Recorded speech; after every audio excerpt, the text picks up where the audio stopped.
So intra-op navigation is something that, again, the AI fusion is going to bring us, wherein, as I mentioned before, real-time immersion of radiology during the surgery, that helps us exactly to locate the lesion and remove it specifically. So in that sense, one of the side effects or one of the weaknesses of robotic surgery today is that you do not have haptic feedback. You do not feel the touch in robotic surgery because you are sitting remote from the patient. Unlike in laparoscopy, you feel the tissue. So that has been now overcome with the force feedback technology, wherein you have 47% higher appreciation of the depth or the strength with which you are holding the tissue. Thereby, you're actually handling tissue very gently and yet giving the best outcome to our patients. So that is the advantage of force feedback that we have the latest Da Vinci 5 that is available. So similarly, the staplers, many of the surgeons would appreciate that it's not easy to do stapling, especially not every stapler is of same for every patient. So you need a personalization. You need to, based on the tissue thickness,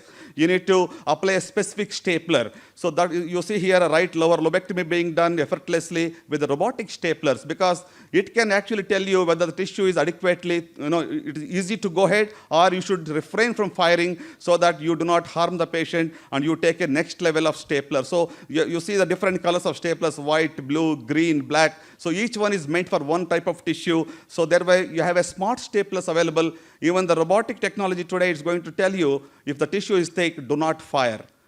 So that's where you're actually refraining from firing. And see here the inferior pulmonary vein is ligated, the bronchus is now ligated, and the right lower lobe is removed with the 3 or 4 keyholes. And that's how the patient outcomes are any day better with minimally invasive surgery. So post-operatively, how do you look at it? Intra and pre-op, we have already seen. Post-operatively, I think we are inspired by the aviation technology. Can we have an operation theater black box, right? So that the comprehensive data can be analyzed, with AI and improve the surgical outcomes to our patients. So, this can deliver unique insights, leveraging the system events, kinematics, and also the video data can be assessed very, very well. So today, there is no objective way of assessing whether a surgeon has done a good job. I might come out of the theater and say, oh, this case was very difficult for me. It was really tough. I had to struggle. But how do you justify that? Objectively, there is no definitive method today to assess a surgeon's skill. So with AI in robotics,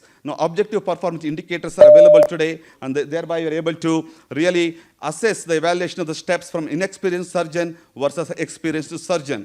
So in that sense, I think the objective performance indicators can also predict the clinical outcomes. That's what some of the papers have already mentioned. So video analysis can be done, whether you have done a good job or not, and you can learn and relearn from what you have done. So intelligent integration into the operating room for the safety of the patient, better guidance during the surgery, precision, learning, and also knowledge post-operatively. So I think the advantages of robotics are mentioned very well here, and we all understand less pain, less hospital stay, less blood loss, and lower adverse side effects, and of course, quick return to normalcy, less ICU stay. All this actually again talks back to what I mentioned, what surgery is and what the patient value is. The patient value does increase with robotic surgery. So more surgeries today, than when I adopted about 15 years back robotics. Today, that time it was considered a fancy, but today it has become a standard of care for many cancers. So human AI synergy in the OR is what we are looking at.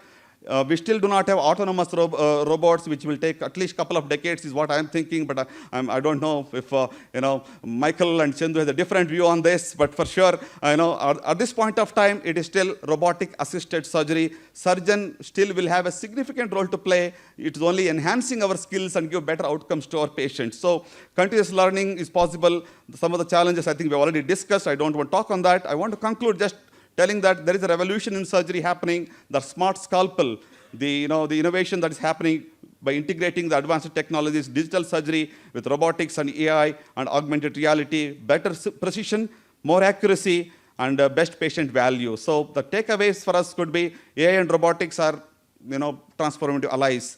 It is redefining the way we practice surgery. Future surgery is going to be ethical, empathetic, and you will have an era wherein human and AI co-surgeons. So you will have an AI assistant with you to be able to perform these surgeries much, much better. Smart surgical ecosystems in place, and robotic surgical inventions will be much more personalized. So thereby I want to close my talk by telling that we are revolutionizing care and enhancing lives and giving best outcomes to our patients.